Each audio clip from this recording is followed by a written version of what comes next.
It would be rather escalatory, to put it mildly. Hypothetically, yes, it could happen. But in reality, if Russia was to bomb or send missiles against Berlin, then this would lead to an even bigger conflagration of the war. It would almost certainly bring Germany fully into the war and most likely other NATO allies, probably even NATO itself. It is very much the Kremlin's typical blackmail. We've seen it in the past. They would be talking about the Reshnik, this special missile that actually isn't very special. It's 1980s technology, but the Russians have been playing up on that for a long time. 23 числа листопада, після 2 днів після удару по Дніпру, другий запуск не вийшов. Dmitry Medvedev has also tweeted about World War III. Again, they've been regularly tweeting out and talking about nuclear warfare and nuclear Armageddon. So this is very much trying to get the West to blink.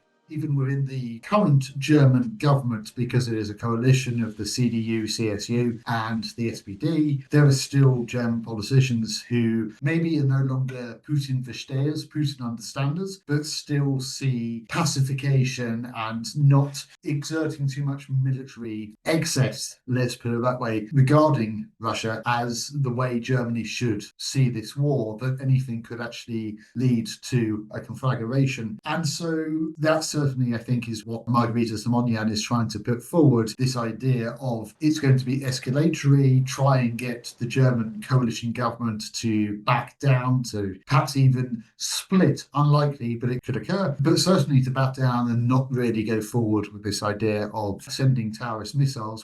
I'd be very surprised if Germany has that capability. I mean, Israel is smaller than Germany, so getting an Iron Dome across the whole of Germany, it would be very expensive. I suspect Donald Trump is going to find this out if and when the American Iron Dome does appear. Unlikely. Now, Germany does have the ability to shoot down missile systems. It does have Patriots. It does have its own anti-missile system. The question is how many it has. The question is also what early warning system it has.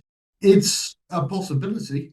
For a full-scale invasion, I'd have said no. Now it's possible. The Russian military has been training for a very long time to take Suwałki, the so-called Suwałki Gap. Suwałki is a city in Poland, in northern Poland, and it's between Kaliningrad, which is a Russian exclave of the Russian Federation, and Belarus. And that cuts off Lithuania. And the idea was we punch a hole through the Suwałki Gap from Kaliningrad into Belarus, and therefore that will cut off the Baltics. It will cut off Lithuania, Latvia, Estonia, and it will make life hard for NATO. We can then pour across into Poland as well from Kaliningrad and perhaps even make it in the wet dreams of Russian nationalists to Berlin. But that's probably unlikely. So it is certainly something the Russian army has been training for a long time, and it is plausible as a scenario. There is difficulty now because Finland and Sweden are in NATO. NATO has worked out, I hope, how to supply the Baltic states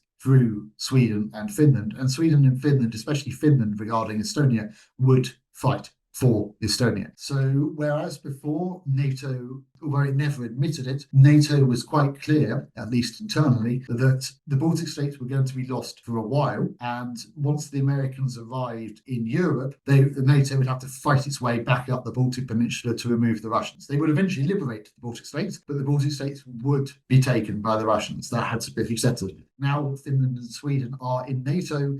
That gives NATO itself a different front, as it were. Certainly, we're seeing that the Russian military is rebuilding itself quite rapidly, and the economy is on a war footing. But again, it is conjectural as to when Russia could plausibly attack Lithuania. I think, again, it is very much this idea of we could be doing this, and also trying to keep NATO second guessing, especially when you hear so-called the idea of peacekeepers going into Ukraine. If the next Russian attack is going to be in Lithuania, putting NATO soldiers in Ukraine, as commendable as it is and should have been done earlier, in my opinion, it doesn't necessarily help if Russia was to then invade Lithuania, because NATO soldiers will then have to be moved back into Poland and then back up again, and it becomes a very hard thing to redeploy